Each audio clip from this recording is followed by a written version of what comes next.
My name is Ryan Mercer, and the craziest thing that ever happened to me started at 6:14 on a Tuesday morning when I looked out my bedroom window and saw two pickup trucks parked inside my garage. Not in my driveway, not in front of my house, inside my garage. For a second, I honestly thought I was still dreaming because one of the trucks had a giant magnetic sign on the side that said Community Compliance Task Force, which sounded less like a real organization and more like something a bored suburban mom invented after watching too many crime documentaries. Then I saw her, Linda Prescott, the self-appointed queen of our neighborhood, standing next to a folding table she had somehow set up in my garage, coffee in one hand, clipboard in the other, acting like she owned the place. And before I could even process what I was looking at, my grandfather Walter walked into the hallway behind me, took one look outside, nodded slowly, and said, "Well, that's illegal." 10 seconds later, he pressed the garage door remote. The door came down, and Linda Prescott found herself locked inside my garage. But to understand why my 78-year-old grandfather did that, I need to back up about 7 months. See, I'd moved to a neighborhood called Willow Creek Meadows after a rough couple of years. My divorce had finalized the previous winter, my startup had failed, and honestly, I just wanted somewhere quiet where nobody knew me. I worked remotely as a software engineer and spent most of my free time building custom guitars in my garage workshop. That's all I wanted. Peace. Silence. A chance to start over. The realtor told me the neighborhood had a voluntary community association. Voluntary. That word mattered.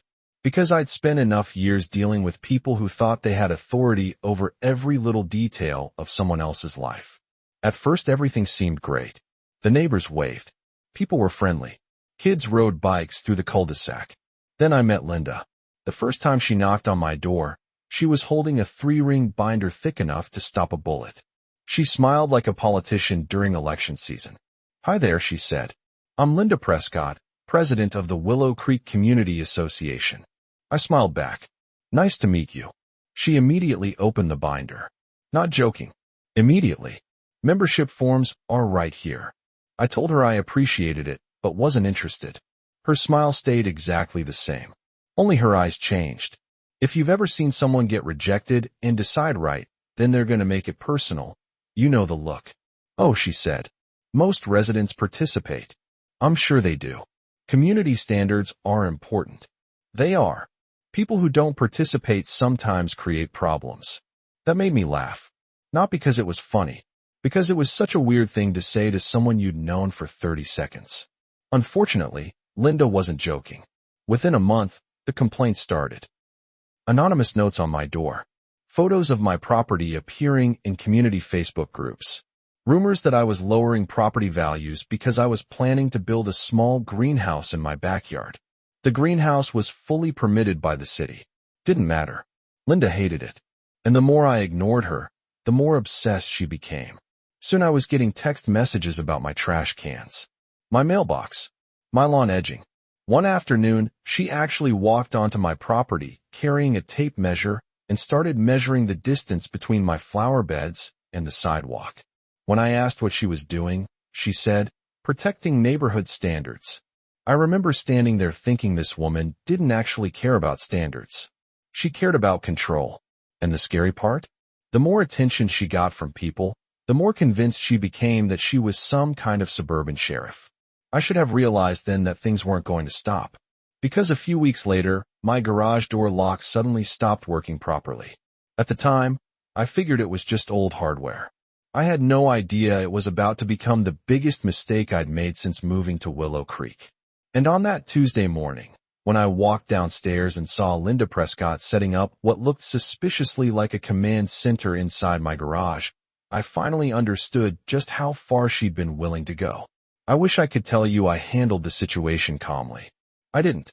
The second I saw Linda standing in my garage, surrounded by folding tables, stacks of paperwork, a portable printer, and enough office supplies to open a small accounting firm, every ounce of patience I'd built up over 7 months disappeared. I threw on a hoodie, headed downstairs, and marched toward the side entrance. The door wouldn't open. She had locked it from the inside. That was the moment my disbelief turned into anger. I knocked hard against the window. Linda. She looked up from her paperwork, smiled, actually smiled.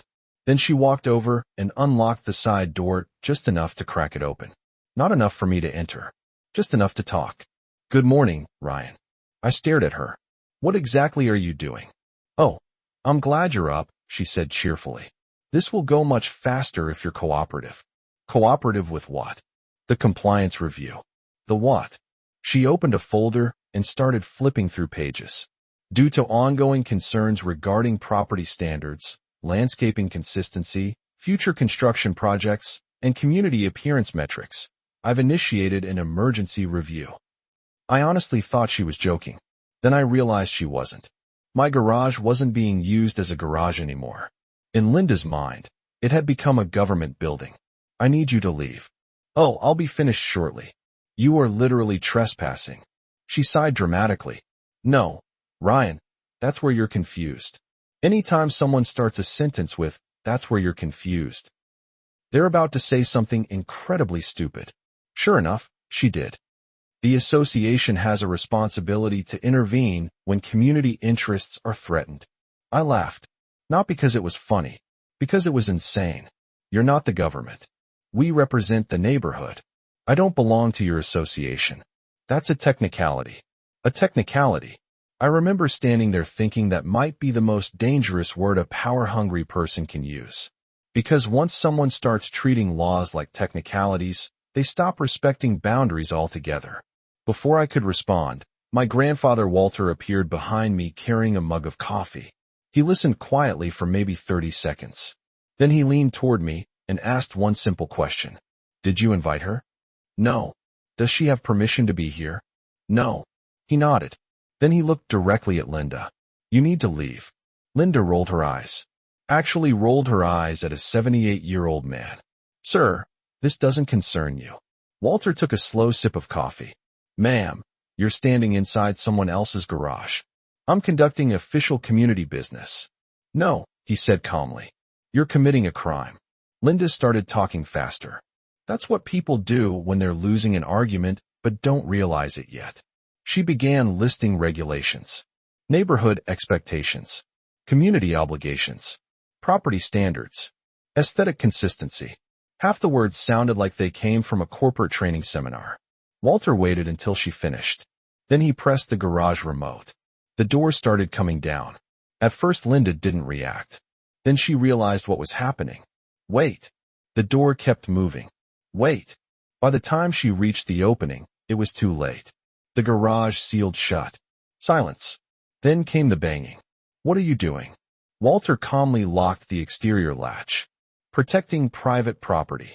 The pounding got louder. You can't do this. Walter looked at me. Ryan. Yeah. Call the police. I don't know why that felt so satisfying.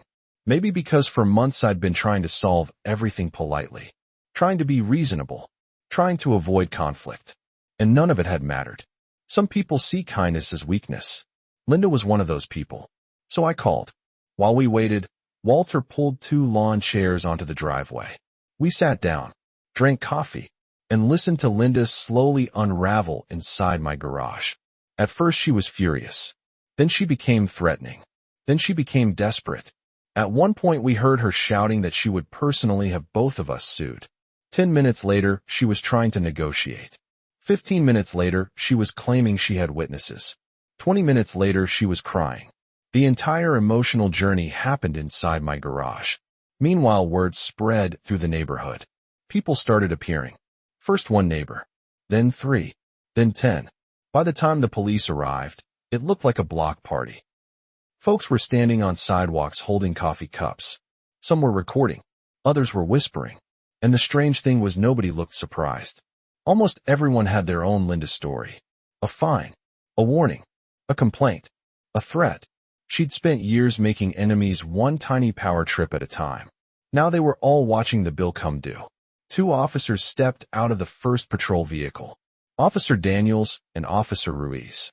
Professional, calm, trying very hard not to laugh. I showed them the security footage first.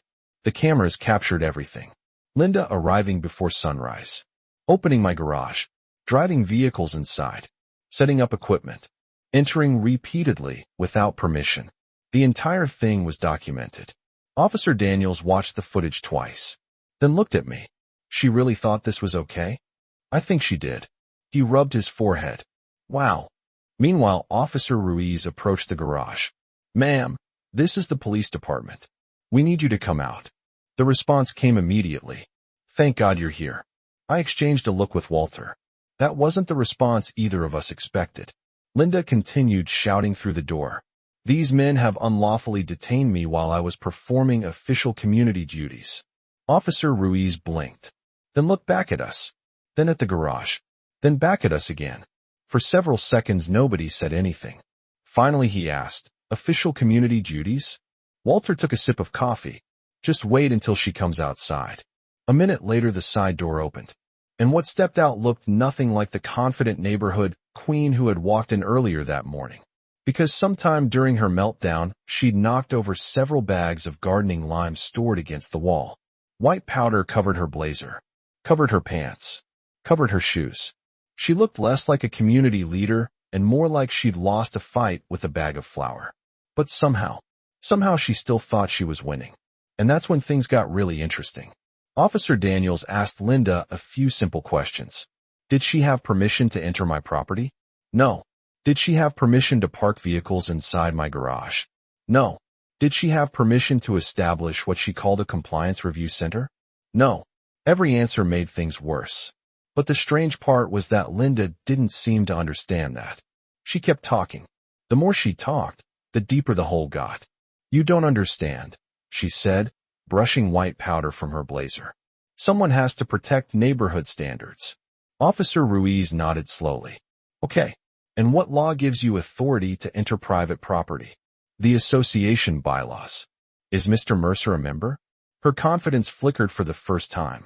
Well, technically no. The officer looked down at his notebook, then back at her. Then your bylaws don't apply to him. I watched the realization hit her. Not all at once. Piece by piece. Like a building slowly cracking before it collapses. For months, she'd convinced herself she was protecting the neighborhood. Now she was standing in my driveway surrounded by police officers, angry neighbors, and enough evidence to make that fantasy impossible to maintain. Still, she tried one last time. Ryan has been undermining community values since he moved here. A voice suddenly came from the crowd. No, Linda. Everyone turned. It was Karen Mitchell, retired schoolteacher. Lived 3 houses down. Sweetest woman you'd ever meet. The kind of person who baked cookies for everyone at Christmas. I'd never heard her raise her voice. Until that morning. You've been harassing people for years. The entire crowd went quiet. Then another neighbor spoke up. Then another. Then another. Stories started pouring out. Warnings over flower colors. Threats over lawn decorations. Letters about mailbox dimensions. Complaints about children's chalk drawings. One neighbor admitted she'd stopped inviting family over because Linda constantly reported their vehicles.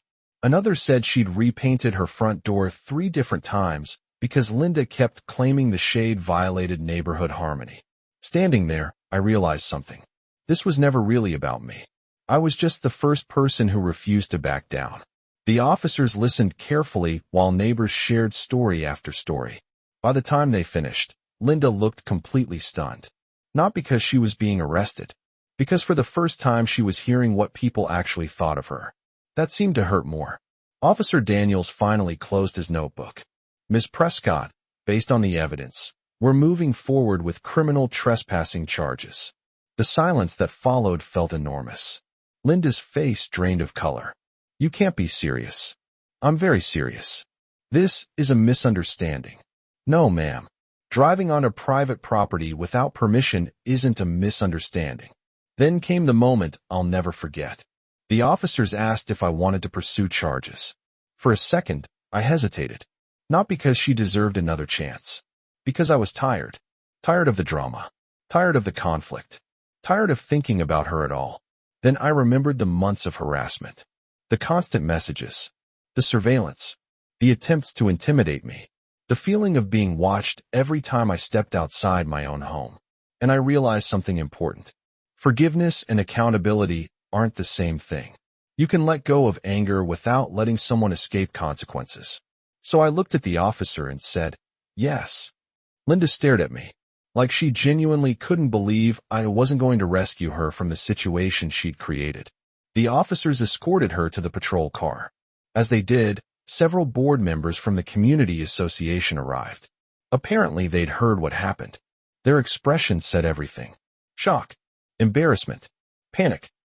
Within 48 hours, an emergency meeting was called. Within 1 week, Linda was removed as president unanimously. Even people who had supported her voted against her. Then things got worse. An internal audit revealed she had been using association funds for personal projects, equipment, vehicles, promotional materials. Thousands of dollars had disappeared into what was basically her private campaign to control the neighborhood. The association spent months cleaning up the damage.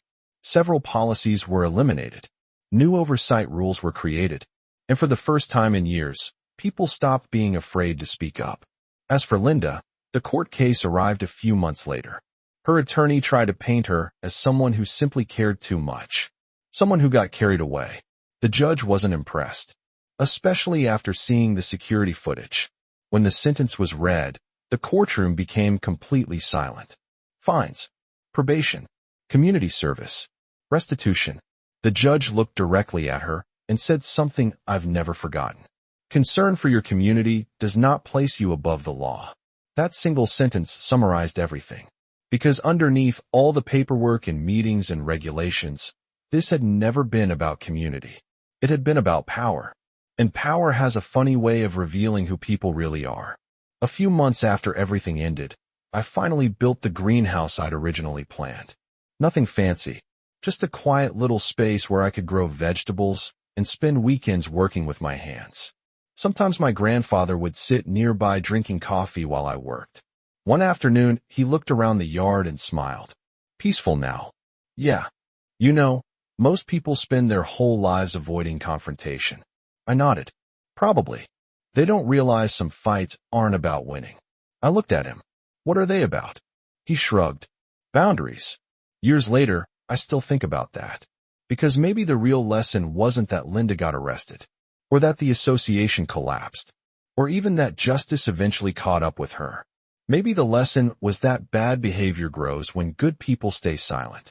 And sometimes all it takes to change an entire community is one person finally saying, enough. Now I'm curious what you think. Did I do the right thing by pressing charges, or should I have let it go once she left the garage? Was Linda a criminal, or just someone who became addicted to authority and lost perspective?